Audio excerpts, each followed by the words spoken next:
Sticky note revision series में आज हम संविधान से संबंधित जितने भी इंपॉर्टेंट पॉइंट्स हैं या क्वेश्चंस हैं जो एग्जाम में पक्का आते हैं उन सबको 1 मिनट में कवर करने वाले हैं। बहुत इंपॉर्टेंट है, बड़े ध्यान से देखना।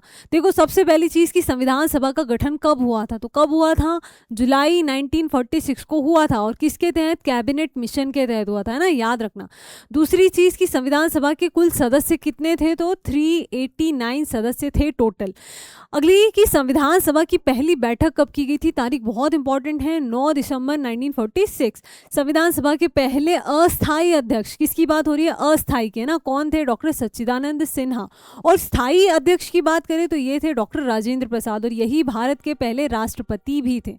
उसके बाद भारत के पहले प्रधानमंत्री पंडित जवाहरलाल नेहरू थे। राष्ट्रपति की बात करें तो राजेंद्र प्रसाद। भारत के पहले राष्ट्रपिता, पहले इन द सेंस भारत के राष्ट्रपिता, है ना, कौन थे? तो ये थे महात्मा गांधी।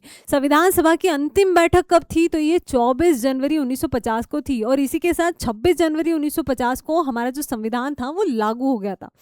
फिर संविधान को पारित कब किया गया था? देखो, पारित की बात हो रही है, एक एक वर्ड एग्जाम में बड़े ध्यान से पढ़ना है ना। पारित किया गया था 26 नवंबर 1949 को, और लागू कब हुआ था? तो ये लागू हुआ था 26 जनवरी 1950 को। राष्ट्रगान को किस तारीख को अपनाया गया था, है ना, तो राष्ट्रगान को 24 जनवरी 1950 को अपनाया गया था। हमारा राष्ट्रगान क्या है, कमेंट में बताओ। अगली चीज कि राष्ट्रगीत को कब अपनाया गया था, तो ये भी 24 जनवरी 1950 को। हमारा जो राष्ट्रगीत है वो वंदे मातरम है। लिखा किसने, ये कमेंट में बताओ। अगली चीज कि राष्ट्रध्वज को अपनाया कब गया था, कब? 22 जुलाई 1949 को। ये सारी तारीख बहुत इंपॉर्टेंट है। अगला है संविधान को बनाने में लगा समय कितना था, तो 2 साल 11 माह 18 दिन का कुल समय लगा था।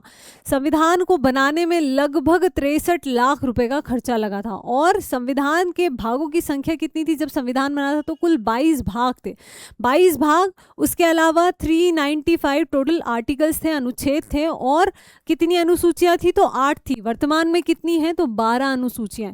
इसके अलावा भारतीय संविधान के पिता कौन है, तो डॉक्टर भीमराव अंबेडकर, है ना, संविधान के निर्माता भी थे। और इसका स्क्रीनशॉट ले लो, स्टिकी नोट बना लो और दीवार पे चिपका लो, और ऐसे इंपॉर्टेंट फैक्ट्स के लिए फॉलो कर लो।